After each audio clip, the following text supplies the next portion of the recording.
Assalamualaikum warahmatullahi wabarakatuh. Balik lagi ke channel Ground Math. Dan hari ini kita akan bahas mengenai logika matematika. Apa sih itu logika gitu kan? Nah, logika ini adalah ilmu yang mempelajari secara sistematis kaidah-kaidah penalaran yang absah atau valid.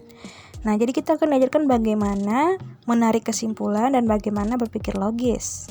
Sebelumnya kita juga harus tahu beberapa pengertian dari kalimat dalam matematika. Nah, yang pertama ada kalimat terbuka. Kalimat terbuka adalah kalimat yang belum diketahui kebenarannya. Artinya, kita harus tahu dulu nih, harus menentukan dulu nih benar atau salahnya kalimat ini. Jadi perlu dia pengamatan lebih lanjut. Contohnya adalah 12x tambah 6 sama dengan 91. Dinamakan kalimat terbuka karena kita harus buktikan dulu apakah benar 12x kalau ditambah dengan 6 akan menghasilkan 91. Nah, biasanya dia tuh ada peubahnya, memuat peubah yaitu x. Jadi huruf x inilah yang disebut sebagai peubah. Contoh lainnya ada 2x sama 3 sama dengan 11.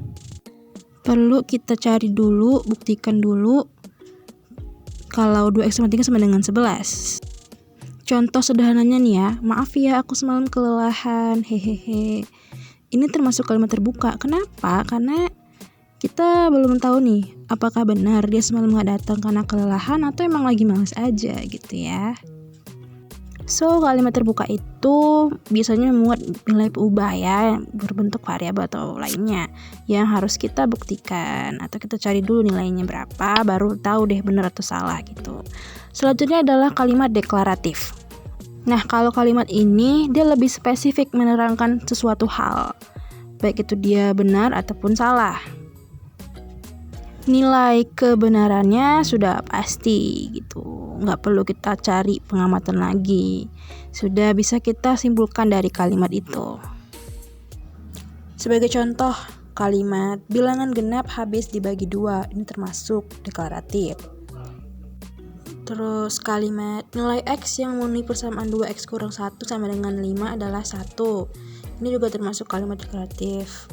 Spesifik kalau kalimat itu salah ya, karena 2x kurang 1 bukan 5 hasilnya. Kemudian 3 lebih besar dari 1. Ini juga benar ya kalimatnya, jadi termasuk deklaratif. Selanjutnya, semua orang di dunia suka makan sayur. Ya, benar juga deklaratif, tapi dia relatif ya, dia bisa benar, bisa juga salah, tergantung kondisi. Kadang ada yang suka makan sayur, kadang juga yang nggak suka gitu ya. Kemudian tolong ambilkan buku di meja belajar itu bukan ya, karena termasuk kepada kalimat perintah. Hotel itu sangat mewah dan nyaman, juga sama ya seperti yang di atas, dia relatif, bisa benar bisa salah. Ada yang sebagian nanggapnya mewah, mungkin ada juga yang biasa aja gitu ya. Terus sama juga dengan kue buatan tante sangat enak.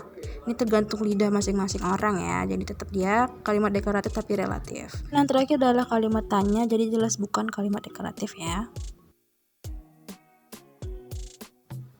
Selanjutnya adalah pernyataan atau proposisi. Nah, pernyataan ini adalah kalimat deklaratif yang bisa benar atau bisa salah, tapi tidak mungkin sekaligus keduanya. Jadi kalau dia benar ya benar aja, kalau salah aja gitu. Nggak mungkin dia tuh kayak kalimat deklaratif yang tadi yang bisa sekaligus dua-duanya. Contohnya kalimat Indonesia Raya adalah lagu kebangsaan Indonesia. Nah, ini termasuk kalimat yang benar. Bika Ambon berasal dari Ambon. Ini adalah kalimat atau pernyataan tetapi bernilai salah ya, karena Bika Ambon itu dari Medan. Terakhir 6 adalah bilangan genap. Ya, pernyataannya benar, termasuk proposisi. Nah, ternyata kalimat yang digolongkan sebagai pernyataan itu termasuk kalimat deklaratif. Tapi perlu diingat bahwa nggak semua kalimat deklaratif itu merupakan pernyataan. Seperti kalimat gadis itu cantik atau nasi goreng itu enak.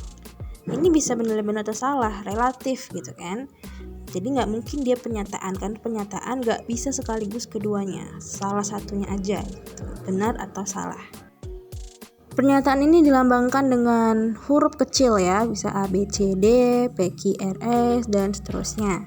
Contohnya 4 adalah bilangan genap dan dilambangkan dengan muka huruf P, jadi tinggal kita buat P.2 baru kalimatnya itu 4 adalah bilangan genap.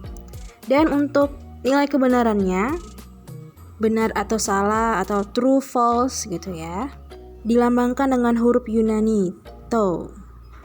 Contohnya tau dari pernyataan P sama dengan B.